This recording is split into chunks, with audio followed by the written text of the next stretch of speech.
And so the last set that we want to take a look at here at this Lego show of the really large variety, and I believe this is Wayne Manor.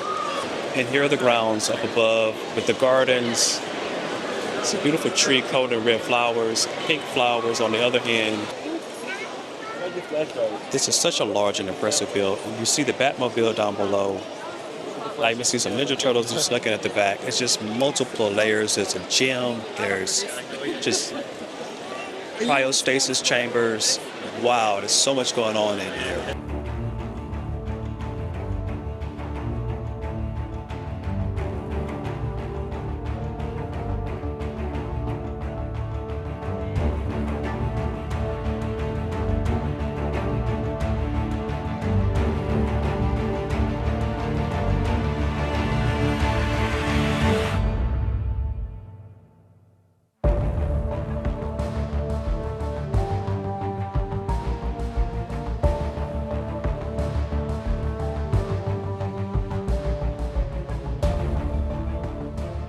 So my husband nailed this on the back side of it. He came around the corner and was like, "Oh, is this Wayne Manor?" And I'm like, "I have no idea what you're talking about, but okay."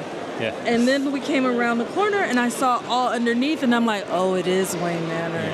Yeah, so what was the inspiration? How long have you been working on this?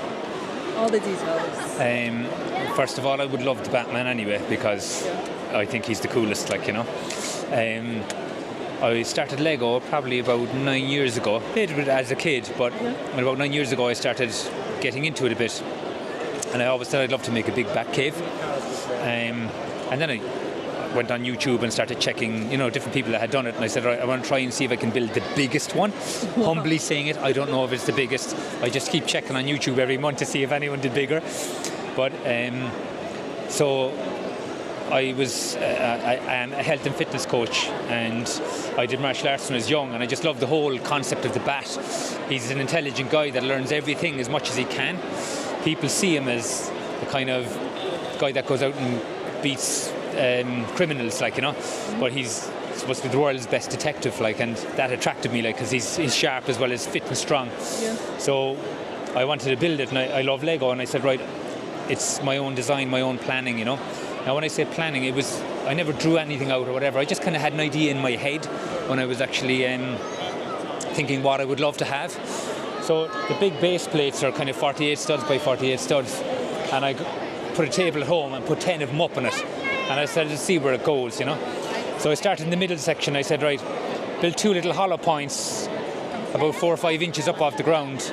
One for the weapons room, another for the suits room. And then it started getting higher, and I thought I'll have the trophy room, which is when he puts all the villains into the different, or the asylum, sorry, and then he collects all their belongings. And then the gym, of course, because I love that. And then under here is the Adam West one, which I grew up to as a kid, a little bit of reference to that, you know.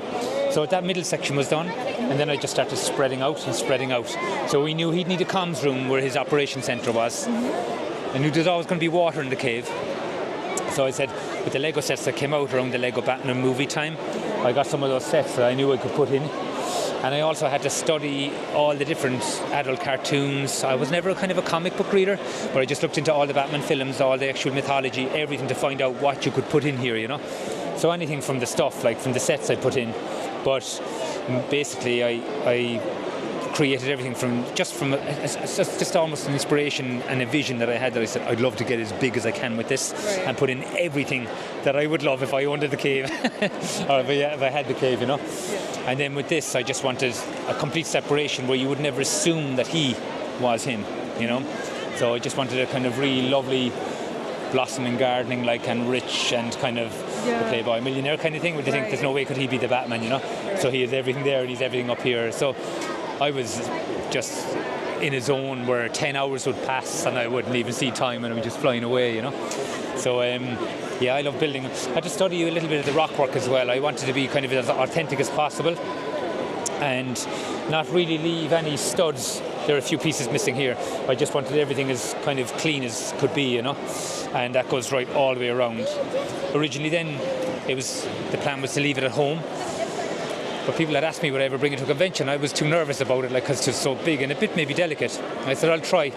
So I kind of broke it into parts. It was 10 sections, and I really reinforced it with a load of Lego behind and joined it all together.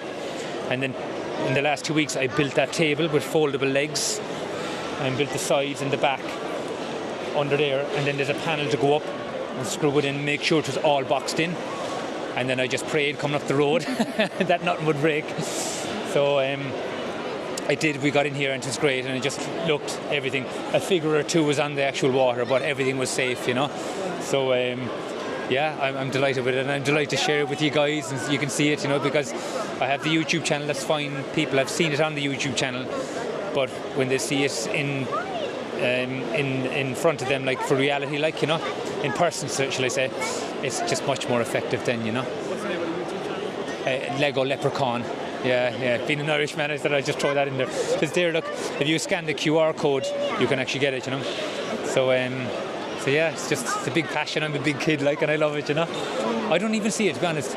Adults do this all the time. It's, you know, it's not about being a big kid. You just do what you love doing, you know. It's model making, like, you know. So whether you're young or you're old, I think it's a great thing to do, you know. It's great for your head and great for creativity and stuff, you know.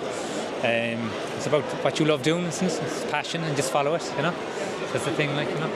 So yeah, so thank you for asking me, you know.